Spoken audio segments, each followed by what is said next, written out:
Let's talk about vegetarianism. And folks, I just need to make a bit of a, an admission here, not anything to feel guilty about, but I've been vegetarian for 20 years of my adult life. I happen not to be at this particular moment in time, but I'm mentioning this because I'm quite partial to the concept of vegetarianism, and I never want to sort of give you what my opinions are in these tutorials, but I think in this particular case, I'm probably going to let that out to some degree, so I thought I should just basically mention that in advance. I'm not trying to indoctrinate you or anything, but it's probably just better to acknowledge it than to not. Oops, didn't mean to get rid of that.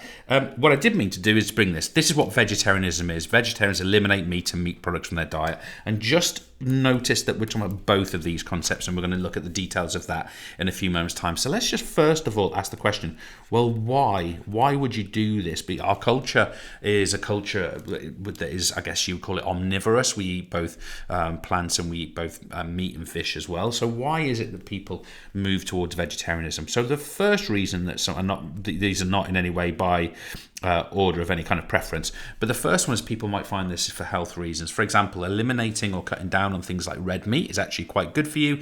You take on fewer animal fats, for example, less saturated fat. It can be good to reduce your cholesterol. So people might do this for health reasons.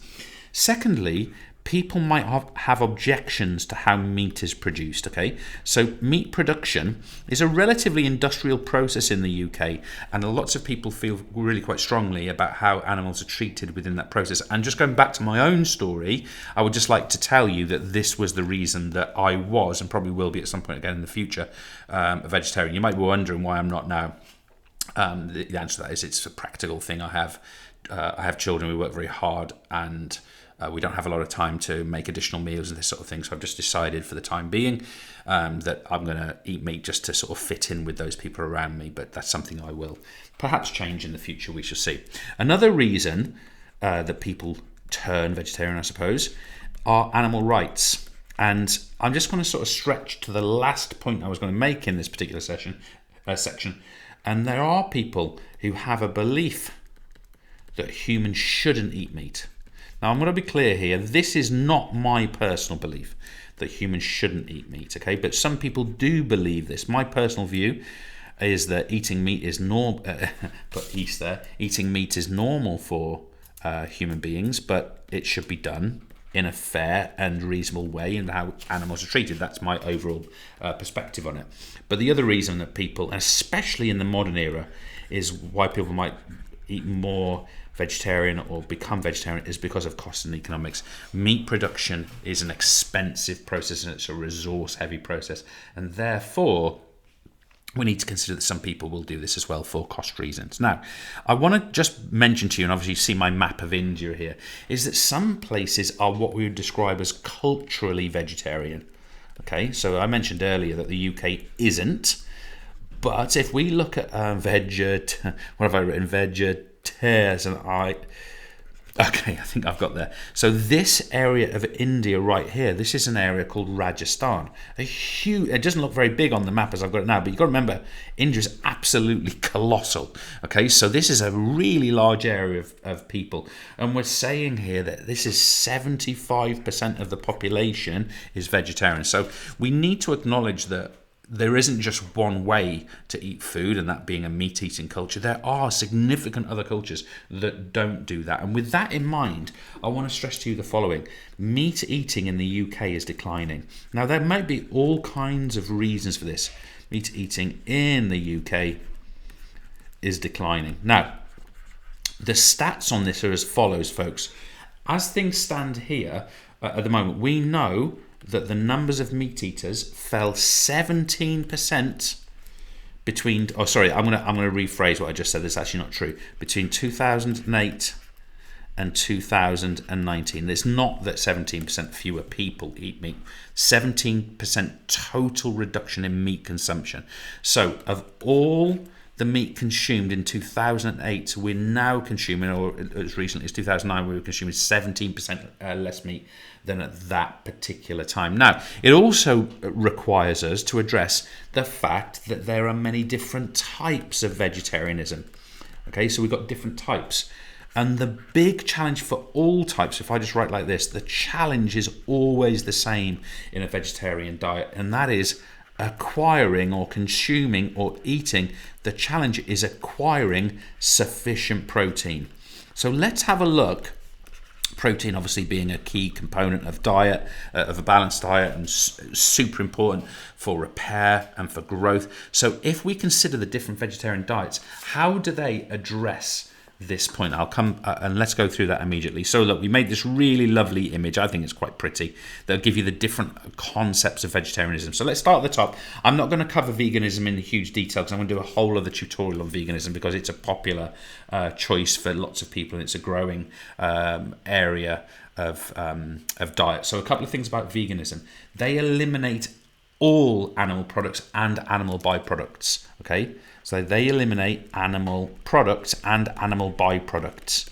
And this, folks, includes the following. A vegan is unlikely to eat honey because it is taken from bees. They are unlikely to eat gelatin. Well, they wouldn't eat gelatin as a kind of a gelling agent, things like desserts, for example, because it's taken from typically pigs. And they wouldn't, for example, wear leather because leather typically, of course, different types of leather typically will be taken from the hide of a cow. Okay, it's effectively the skin of a cow or other animal, of course. So a vegan will not eat these things. Now, what I want to do here is I want to talk to you about a lacto-vegetarian. So let's think about this group here. All of these types of vegetarians, they all eliminate meat, but a lacto-vegetarian allows dairy. So a lacto-vegetarian, what they would do is they wouldn't eat meat, they wouldn't eat fish, they wouldn't eat eggs, but they would consume things like milk and cheese. Okay, so that's a lacto-vegetarian. An ovo-vegetarian, they don't eat meat and those other products, but they would allow eggs. So they won't eat dairy, for example. They won't take on milk or cheese or yogurt, but they will eat eggs. Now remember, the one above, lacto-ovo-vegetarian, a lacto-ovo-vegetarian, these are going to allow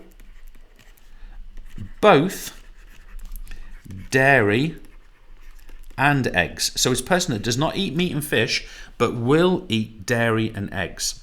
Now a pescatarian is a person that will not eat meat, but they will allow fish and shellfish. Okay? Fish and shellfish. Okay, and I'll allow you to sort of contemplate this sort of way of doing things. A proletarianism or a proletarian, this person, what they will do is they will not eat beef, pork, red meats, but they will allow themselves chicken, turkey, and also they'll allow themselves what's called fowl. And this is, of course, other bird meat, white meats, things like partridge, for example, or guinea fowl, for example. And a flexitarian, what a flexitarian will do, a flexitarian is someone who moves from one category to another, from one category to another.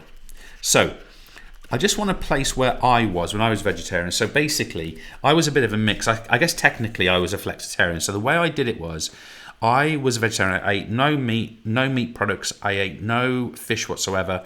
I ate no chicken. So I did eat milk and eggs, for example. Okay, so I guess I was a lacto-ovo-vegetarian.